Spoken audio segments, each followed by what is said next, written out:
இன்றைய காலகட்டத்தில் தமிழகத்தில் ஒரு அசாதாரண சூழ்நிலை நிலவுகிறது.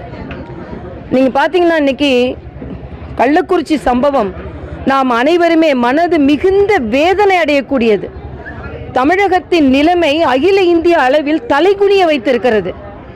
ஒரு போதை மாநிலமாக, ஒரு பாதை மாறிய மாநிலமாக இது முன்னிறுத்தப்படுகிறது. ஆனால் அதை பற்றி ஆளும் கட்சியான திராவிட முன்னேற்ற கழகத்திற்கு எந்த கவலையும் இல்லை.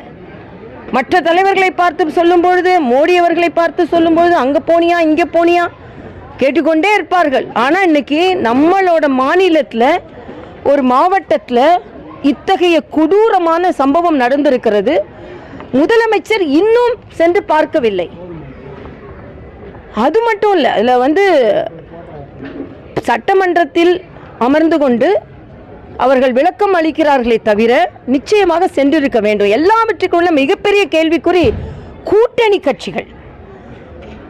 அங்கே உயிரிழந்திருப்பவர்கள் பெரும்பாலானோர் பட்டியலின மக்கள். ஆனால் அந்த மக்களுக்காகவே பாடுபடுகிறோம் என்று சொல்லுகின்ற சில கட்சிகள் கூட சட்டமன்றத்தில் அதற்கான எதிர்ப்பை அவர்கள் தெரிவிக்கவில்லை.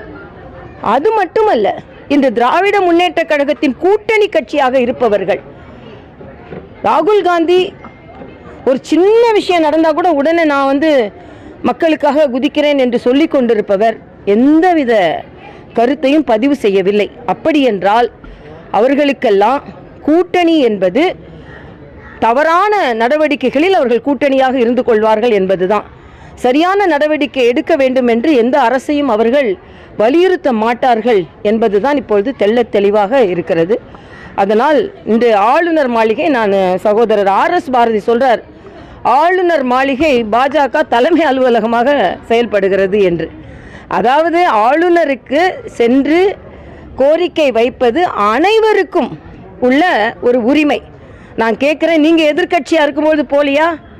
எதற்கெடுத்தாலும் ஆளுநரை போய் நீங்கள் கொடுத்தீங்க. அப்போ ஆளுநர் மாளிகை பாஜக அலுவலகம் நினச்சிட்டு தான் நீங்கள் போனீங்களா? ஆளுநர் அலுவலகம் நினச்சிட்டு போகலையா? அப்போ நாங்கள் போனால் அது பாஜக அலுவலகம், நீங்கள் போனால் அது ஆளுநர் அலுவலகம் என்றால் இதுதான் உங்களது பாராபட்சமான நடவடிக்கை. இன்னொரு தவறையும் அவர் செய்கிறார். என்ன சொல்கிறாருன்னா, பாஜக கூட்டணி ஆளுகின்ற புதுச்சேரியிலிருந்து தான் இந்த மெத்தனால் வந்திருக்குன்னு சொல்கிறார். அதுக்கு வன்மையாக கண்டிக்கிறேன்.